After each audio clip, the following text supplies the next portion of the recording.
बात करने जा रहे हैं जब, तो क्या क्या बातें में कुछ भी डूज एंड डोंट्स होना चाहिए? जैसे कि मैंने सुना था कि ज़्यादा स्टार्टिंग में रिलीजियस पॉलिटिकल टॉक्स या सब ये सब चीज़ें अवॉइड करना चाहिए, फन होना चाहिए, ऐसा मैंने कुछ सीखा था। आप बताओ, क्या आपको क्या लगता है फर्स्ट डेट पे कैसी बातें सी द होनी थिंग चाहिए? इज कि वो फर्स्ट डेट का जो वो थीम है ना, it's a carry forward theme. Hmm. उसका मैं एक्सप्लेन करता हूँ उसका मतलब क्या है. उसका मतलब ये है कि आप फर्स्ट डेट पे कुछ नया नहीं कर रहे.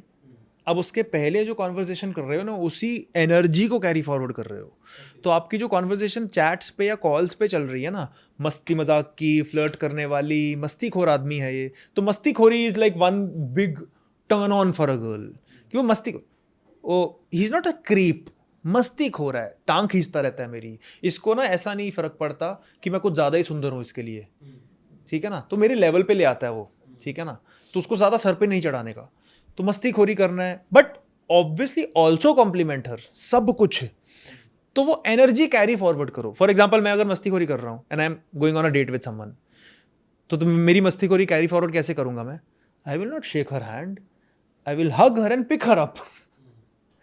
मिलते ही मैंने पैटर्न ही ब्रेक कर दिया उसका ऑकवर्डनेस का, ये वो. तो 5 सेकंड के लिए ना उसको समझ ही नहीं आएगी ये क्या कर दिया इसने, राइट. एंड उसके बाद you will automatically raise your confidence and वो थोड़ी वैसी हो जाएगी कि यार अब मेरे को सही इसके साथ कनेक्शन बनाना है.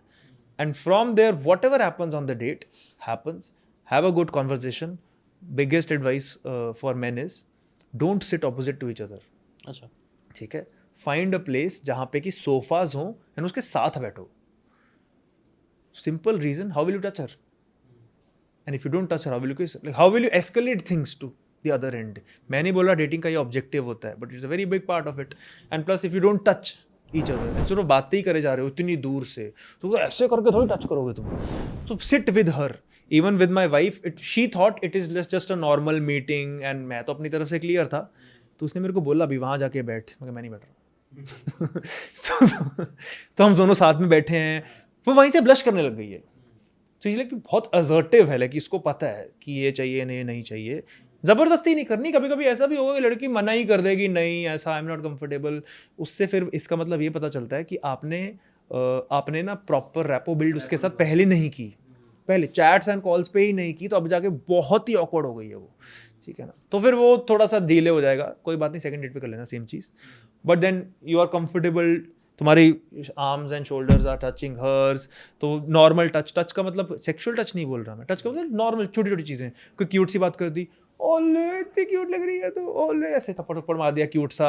या फिर उसके नाक पे ऐसे कर दिया, पंगे ले लिए, उसके कानों की बालियां चेक करने के लिए उस देख लिया, पंगे ले रहे हो कुछ भी. You are just touching her multiple times. Touch notes बोलता हूँ. बैरियर्स टूटते जा रहे हैं। बैरियर्स टूटते जाते हैं. और एक टाइम पे आता है कि don't wait for the end of the date to kiss her. उस टाइम पे if there is a moment, if there is like ज़्यादा लोग नहीं है आसपास, then kiss her. You can kiss her, start from her cheeks, or you can kiss her on the lips, ठीक है. Or you can just look in her eyes and just keep smiling and keep staring and don't say anything. Why are you staring at me? You are worthy staring. क्या चाहिए? I feel like kissing you. But करो मत. And then see for 5 seconds what she does. अगर एकदम से वो blush करने लग जाए कर दो. अगर एकदम से awkward हो जाए, पीछे हो जाए, मत करो. ये अच्छा है कि लोगों के लिए, क्योंकि Right. कई बार कई बार वो एकदम से करना चाहते हैं, फिर एकदम से वो पीछे हो जाते हैं, उनको बहुत बुरा लग जाता है. वो जाकिर खान का है ना, कॉमेडी करता है, वो बोलता था कि एक मूवमेंट आता है जब समझ में नहीं आता, एक कदम आगे लिया तो मैं पर्वर्ट कहलाऊंगा, पीछे ले लिया तो फ्रेंड्स. हाँ. वो मूवमेंट तो उधर ही रहो और उसको पूछ लो. हाँ, पूछ लो, आस्क. ये बहुत अच्छा सोल्यूशन मिल गया. तो सेम चीज करो एंड देन वो ब्लश करेगी, पंगे लेगी, मस्ती करेगी. Exact same thing I did with my wife and she did not allow me to kiss. But I have kissed her on cheeks multiple times on first date. But मैं पीछे भी नहीं पड़ा. बट मैं मल्टीपल टाइम मस्ती करता रहा. I want to किस यू यार, क्यों कर रही है तू मेरे ऐसे गरीब के साथ ऐसा. पंगे ले रहा था मैं उसके साथ पूरे. तो मैं मस्ती खोरी में था. तो उसको ना बहुत सेफ फील होता था मेरे से कि ये कभी जबरदस्ती नहीं करेगा. I was alone with her in the car, तो शी ड्रॉप्ड मी. हम अंधेरे में थे, बट इसको भी ट्रस्ट इशू नहीं हुआ कि ये जबरदस्ती करेगा, बिकॉज मैं डिस्टेंस मेंटेन, मैं दूर से ही करता था. क्या ना kiss you, you are so sexy, you are so hot, blah blah blah. पंगे नहीं लेता था मैं इसके साथ. फिर उसको मैं जाने दिया, फिर उसको मैंने हैंड लिया, किस धर, ओ माय गॉड, सेनोरिटा, कुछ भी बकवास. फिर मैं घर चला गया and then then one thing led to another. So these are small things you can do.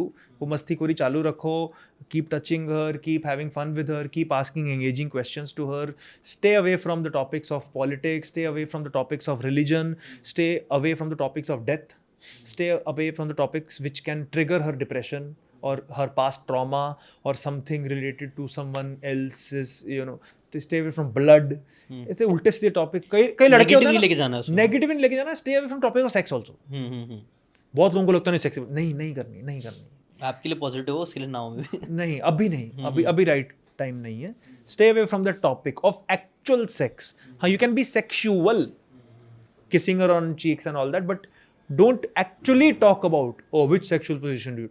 नहीं करनी. वो बात भी करे ना, उसको ना इतने मजे मतलब मैं तो इतना लड़कों को इतना चीज़ सिखाता हूँ ना कि फॉर एग्जांपल कोई लड़की आई, कभी लड़की जानबूझ के खुद सेक्स की बातें कर रही है. अच्छा, वो टेस्ट कर रही है कि देखते हैं तुम ऑकवर्ड होते हो कि नहीं होते. जानबूझ के पंगे लो. Are you really comfortable talking to me about sex? But because I am not.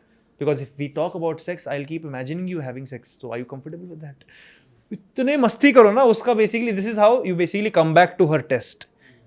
So now you are allowing me to think about you naked in my mind. Then only we'll talk about this. तो वो blush करने लग जाएगी, पंगे लेने लग जाएगी, ब्ला blah ब्ला. तो दिस शोज कि ये बंदा घबराया नहीं और उसने मेरे को ही मैं ही घबराने लगी अब इससे क्या है. That is the thing. So if you have that kind of confidence, if you are able to talk to her properly, she'll be blown away. तो फिर वो first date से वो तुम्हें डर नहीं होगा कि second date पे जाएगी कि नहीं जाएगी. And one biggest lesson is never ask her out on the second date at the end of the first date. Biggest mistake men make. When are we meeting again? नहीं चाहिए. घर जाओ, message ही मत करो. Let her say कि भाई I have reached. फिर message करो आई हैव रीच्ड. उसके बाद 1-2 दिन वेट करो. If the date was really good, she can't stop thinking about you and she can't wait to talk to you now. But you are not texting, तो she will text. जब तक ego होती है ना लड़कियों की, तब तक she will never give in. तो your objective is basically bring her down to your level. If she in her mind is very significant कि मैं इसको चांस दे रही हूं, कुछ नहीं हो सकता तुम्हारे साथ, then you go. Let her wonder, यार मेरे को तो ऐसा लग रहा था मैं इसको रिजेक्ट कर रही हूँ, मेरे को तो नहीं कर रहा. मेरे को तो ऐसा लग रहा था कि यार I am the one two good, but didn't he like me. तो जैसे ही उसके दिमाग में थोड़ा सा डर आने लग जाए, कुछ आने लग जाए, she will text you. But उसके बाद एटीट्यूड मत दिखाओ. Text her back normally only. Oh I missed you too, sorry मैं बिजी हो गया था, blah blah blah blah blah blah. And from there when you go on the next date, it will be magical. Very nice. I think ये बहुत अच्छा एक छोटा सा कोर्स ही बन गया लोगों के लिए फर्स्ट डेट पे क्या करना चाहिए, क्या नहीं करना चाहिए. अच्छा, एक चीज़ और मेरे दिमाग में आ रही है, क्योंकि कई बार मैंने ये चीज़ नोटिस करा हूँ, मैं खुद भी ये गलती करता था मेरे हिसाब से. हमें ये पता है लड़कियों को फनीनेस पसंद है, फनी थोड़ा अपना मस्तीखोरी, ये सब चीज़ें. बट मस्तीखोरी का मतलब, मुझे correct me if I am wrong, ये नहीं कि भाई आप हर वक्त मस्ती करते रहो. क्यों ना चैंडलर बनने की कोशिश करते लोग, हर लाइन पे पंच मारना है, हर लाइन पे कुछ हंसी आनी चाहिए. People capitalize on the part of their personality they are comfortable with. तो उनको लगता है कि मस्तीखोरी पसंद है तो यही पसंद है, सिर्फ यही करते रहो. Women never means never like a single personality man. उसकी हमेशा ही मल्टीपल पर्सनैलिटीज होनी चाहिए.